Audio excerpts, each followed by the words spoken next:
শুভ দুপুর। সবাই কেমন আছো? আশা করি খুব ভালো আছো। আমিও ভালো আছি, তোমাদের ভালোবাসায়, তোমাদের আশীর্বাদে। আজকে চলে এলাম আরেকটা রেসিপি শেয়ার করতে। সেটা হচ্ছে গোবিন্দভোগ চাল দিয়ে খিচুড়ি। এই শীতটা চলে যাচ্ছে, খিচুড়িটা একদিনও খেতে পারিনি। এই দেখো, এখানে চালটা আমি ভালো করে জল নিয়ে ধুয়ে একটা ঝাঁঝরি ঝুড়ির মধ্যে ঝরাতে দিয়ে রেখেছি। আর এখানে আছে হচ্ছে মুগ ডালটা ভালো করে লাল লাল করে ভেজে রেখেছি। আর এইখানে হচ্ছে আদা, টমেটো আর কাঁচা লঙ্কা মিক্সারে ডাস্ট করে রেডি করে রেখে দিয়েছি। আর কড়াইতে আমি ফোড়নে দিয়ে দিয়েছি শুকনো লঙ্কা, তেজপাতা, পাঁচফোড়ন আর কটা এলাচ। দারচিনিও দেওয়া যাবে, কিন্তু দারচিনিটা আমার হাতের সামনে নেই বলে আমি দিতে পারলাম না। ভালো করে ফোড়নটা দেখো ভাজা ভাজা হয়ে গেছে। এর মধ্যে আমি দিয়ে দেবো আমার বেটে রাখা মশলাটা পরিমাণ মতন দেবো, খুব অতিরিক্ত দেবো না। আর আমি এর মধ্যে জিরে ঠিরে খাই না, খিচুড়ির মধ্যে অত জিরে দিই না, শুধু আদা বাটা দিয়ে খিচুড়ি করতে সত্যি খুব টেস্ট লাগে। দেখো, এর মধ্যে দিয়ে দেবো আমি পরিমাণ মতন হলুদ। সিমটা একটু কমিয়ে কমিয়ে করতে হবে। হালকা ভাজা ভাজা হয়ে যখন যাবে তখন আমি এর মধ্যে চাল আর ডালটা দিয়ে ভালো করে কষিয়ে নেব। হলুদ দিয়ে দেবো পরিমাণ মতন, আর নুনটাও দিয়ে দেবো পরিমাণ মতন। এরকম গোবিন্দভোগ চালের খিচুড়ি খেতে পুরো ভোগের খিচুড়ির মতো লাগে। এরকম করে সবাই খেয়ে দেখো কেমন লাগে। ঝাঁঝের জন্য আবার কাশি উঠে যাচ্ছে। দেখো, পরিমাণ মতো নুন দিয়ে দিলাম।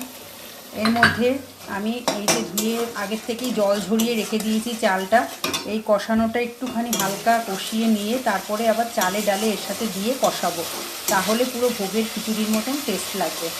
আর জলটা বসিয়ে দেবো আলাদা করে। ওর মধ্যে ভালো করে হচ্ছে পরিমাণ মতো নুন আর একটু হলুদ দিয়ে জলটা ভালো করে ফোটাবো। তারপরে এই মশলা যে ভাজার সঙ্গে চালের ভাজা সেটা দেবো। শীত চলে যাচ্ছে, আমার খিচুড়ি খাওয়াটাই হয়নি। এর জন্য আজকে আবার প্ল্যান করলাম শনিবার, যেহেতু আজকে খিচুড়িটা খাবো, তার জন্য এই রেসিপিটা তোমাদের সাথে একটু শেয়ার করছি। ঠিক আছে, এই দেখো ভালো করে কষানো হচ্ছে। মশলাটা কিন্তু যতক্ষণ কষাবে ততটাই টেস্ট বাড়বে, আর যত কম কষাবে তাহলে দেখবে কাঁচা গন্ধটা থেকে যাবে। বুঝতে পেরেছো? কষিয়ে নিয়ে তার মধ্যে আমি এই যে ধুয়ে রেখেছি চাল আর ডাল ভাজাটা এর মধ্যে দিয়ে আমি কষাবো। এর সাথে আমার হবে হচ্ছে এই দেখো ফুলকপি, এই ফুলকপির পকোড়া হবে, ক্যাপসিকামের বড়া হবে আর বেগুন ভাজা। এইটুখানি করব, কারণ এই খিচুড়ির সাথে আলুর দম ওই সব আমি দিয়ে খেতে পারি না, ভালো লাগে না আমার। খিচুড়ির সাথে রসা জাতীয় কোনো জিনিস আমার ভালো লাগে না। হয় শুকনো চচ্চড়ি ভালো লাগে, কিন্তু ওই সব ভালো লাগে না। আর চচ্চড়ি করার মতন আজকে আর জিনিস নেই, বেগুন টেগুন সবই আছে, কিন্তু শাক জাতীয় জিনিস কিছু নেই, তাই করব না। এই দেখো, এর মধ্যে আমি এখন দিয়ে দেবো আমার এই ঝরিয়ে রাখা গোবিন্দভোগের চালটা, দিয়ে দেব মুগের ডাল যেটা ভেজে রেখেছিলাম সেই ডালটা। এই দেখো, তার মধ্যে দিয়ে দিয়েছি কটা কাঁচা লঙ্কা চিড়ে। আর এই বাটার মধ্যে তো আমার কাঁচা লঙ্কা দেওয়াই ছিল, অসুবিধে নেই, তার জন্য আমি কিন্তু আর বেশি ঝাল দেব না। এই খিচুড়িটা এবার আমি এই মশলাটার সাথে এই চালে ডালে একসাথে সব কিছু ভাজা ভাজা করব। তারপরে দেখো তোমাদের দেখাই তার পরের স্টেপটা কী হবে। দেখো, অনেকক্ষণ ধরে কষিয়েছি, একটা যা ঘ্রাণ বেরিয়েছে না, এত সুন্দর ঘ্রাণ তোমাকে বলে বোঝাতে পারবো না। যেহেতু পাবে না, ক্যামেরার পেছনে রয়েছ, আর এখানে যারা যারা উপস্থিত আছে তারাই পাচ্ছে ঘ্রাণটা।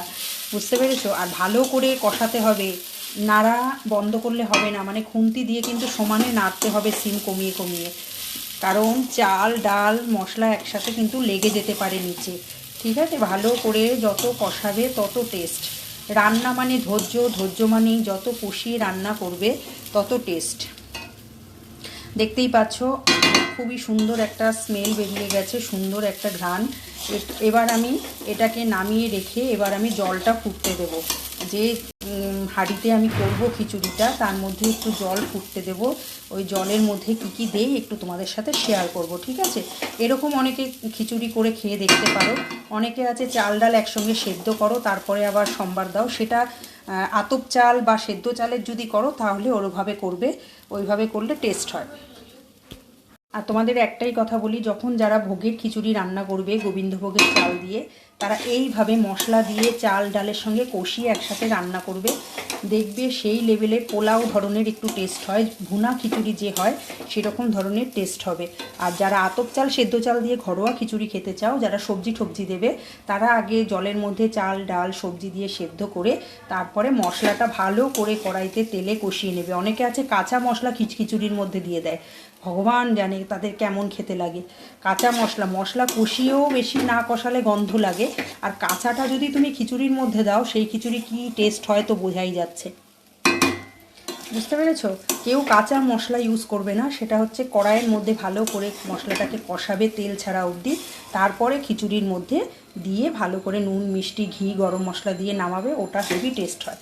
আর এরকম যারা রান্না করবে গোবিন্দভোগের চাল দিয়ে, তারা এইভাবে কষিয়ে রান্না করবে, দেখবে খুব টেস্ট হবে। ভুনা খিচুড়ির টেস্ট হবে, পোলাওর টেস্ট হবে। ঠিক আছে, দেখো কড়াইতে মশলাটা আমি দেখো নামিয়ে রেখে দিয়েছি। এবার আমি হাঁড়ির মধ্যে জল বসিয়ে দিয়েছি। যেরকম পোলাও রান্না করো না, আগে ঠান্ডা জলে কিন্তু ওই মশলার চালটা দেবে না, জল আগে ভালো করে ফুটবে। এর মধ্যে আমি দিয়ে দেবো পরিমাণ মতো নুন, দেখো পরিমাণ মতো নুন দিয়ে দিলাম, পরিমাণ মতন হলুদ দিয়ে দেবো, পরিমাণ মতন হলুদ দিয়ে দেবো, ভালো করে ফুটবে। এই জলটা ভালো করে ফুটতে দেবো, মানে টকবক করে ফুটবে, তখন আমি কিন্তু এই জলের মধ্যে ওই মশলার চালটা দিয়ে দেবো। নুন হলুদ দিয়ে আগে ফুটিয়ে নেব। এর মধ্যে 2-3টে এলাচও দেওয়া যায়। দেখো এলাচ দিয়ে দিয়েছি 2খানা, আর এলাচ তো ওর মধ্যে ফোড়নে দিয়েই রেখেছি, তেজপাতাও কাঁচা আর দিলাম না, কারণ ফোড়নে দিয়ে রেখেছি। তার জন্য এই জলটা এবার ফোটা পর্যন্ত আমি অপেক্ষা করব। ঠিক আছে, তার মধ্যে আমি দিয়ে দেবো ওই চালগুলো, একটু ওয়েট করব, অবশ্যই ফিরে আসছি পরের নেক্সট স্টেপে। আরেকটা জিনিসের কথা তো তোমাদের সাথে বলেই নি, সেটা কি জানো? এই জলের মধ্যে দেবো মটরশুঁটি। এই মটরশুঁটিগুলো জলের মধ্যেই দিয়ে দেবো, সেদ্ধ হয়ে যাবে। সবাই এইভাবে মটরশুঁটি দিয়ে খেয়ে দেবে। এই গোবিন্দভোগের চালের খিচুড়ির মধ্যে কিন্তু বেশি সবজি টবজি মানে দিলে ভালো লাগে না অত। আতপ চালের যে খিচুড়ি করবে, সেদ্ধ চালের খিচুড়ি, তার মধ্যে তুমি যদি অনেক সবজি দাও তাহলে কিন্তু তোমার ওটা ভালো লাগে খেতে। আর গোবিন্দভোগের চালের খিচুড়িটা ঠিক পোলাওর মতন এরকম ধরনভাবে রান্না করলে খুব টেস্ট হয়, খুব। সত্যি কথা বলতে সেই লেভেলের একটা টেস্ট। করে খেয়ে দেখে তারপরে আমায় কমেন্টসে জানাবে। একটু নাড়াচাড়া করে দিলাম, জলটা ভালো করে, দেখতে পাচ্ছ এই যে এটা ভালো করে ফুটবে।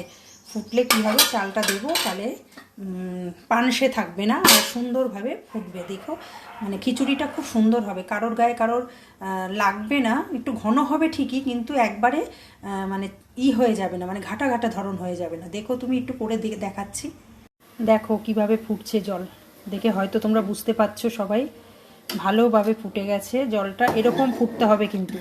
কাঁচা জলের মধ্যে কিন্তু কেউ দেবে না, ঠিক আছে? তাহলে কিন্তু টেস্ট হবে না, পানসে ধরন হবে। এবার আমি এর মধ্যে চালগুলো দিয়ে দেবো, ভেজে রাখা চালগুলো।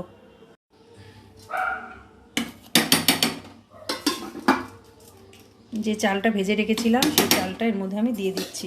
আর মটরশুঁটিগুলোও দেখো ভালোভাবে সেদ্ধ হয়ে গেছে। এবার সব চালটুকু দিয়ে তারপরে ভালো করে নাড়াচাড়া দিয়ে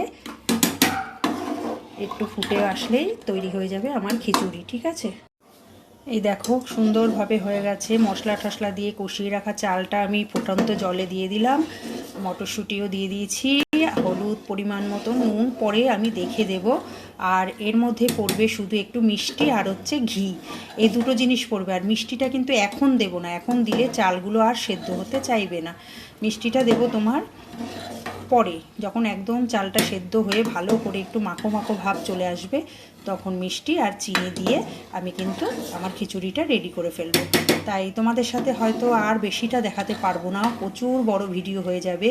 ঠিক আছে, এইটুখানি দেখালাম। এইরকমভাবে রেডি করো, যতটা জল প্রয়োজন মনে হবে তোমাদের দেওয়া ততটুকুই দেবে। যদি মনে হয় এই ফুটন্ত জলের পেছনে আরও জল লাগবে, তখন তোমরা একটু ঠান্ডা জল অ্যাড করতে পারো। ঠিক আছে, সুন্দরভাবে রান্না করে এইভাবে খেয়ে সবাই কমেন্টসে জানাবে কার কার ভালো লাগলো আর কে কী এরকমভাবে খাও। ঠিক আছে তো, আর তোমাদের সাথে একটু শেয়ার করলাম শীতের খিচুড়ি। অবশ্যই আমার পাশে থেকো, সঙ্গে থেকো, সাথে থেকো। পরবর্তী ভিডিওতে আবার দেখা হচ্ছে সব রকম রেসিপি নিয়ে। আমি রেসিপি শেয়ার করতে আমার খুবই ভালো লাগে, মন থেকে বলছি, ভালোবাসি আমি খুব। যেরকম রান্না করতে ভালোবাসি সেরকম তোমাদের সাথে শেয়ার করতেও খুব ভালোবাসি। দেখতেই পাচ্ছ টকবক করে ফুটছে, মোটামুটি আর আধ ঘন্টার মধ্যে পুরো ফুল কমপ্লিট হয়ে যাবে, বুঝতে পেরেছো? একটু সিমটা কমিয়ে কমিয়ে মানে বারবার নাড়া দিয়ে দিয়ে খিচুড়িটা রেডি করতে হবে। এর সঙ্গে ক্যাপসিকামের বড়া, ফুলকপির পকোড়া, বেগুন ভাজা, এই 3টে জিনিস রেডি করব, হয়ে যাবে আমাদের দুপুরবেলার লাঞ্চ। আজকে এই পর্যন্ত, টাটা, ভালো থেকো, সুস্থ থেকো, সঙ্গে থেকো।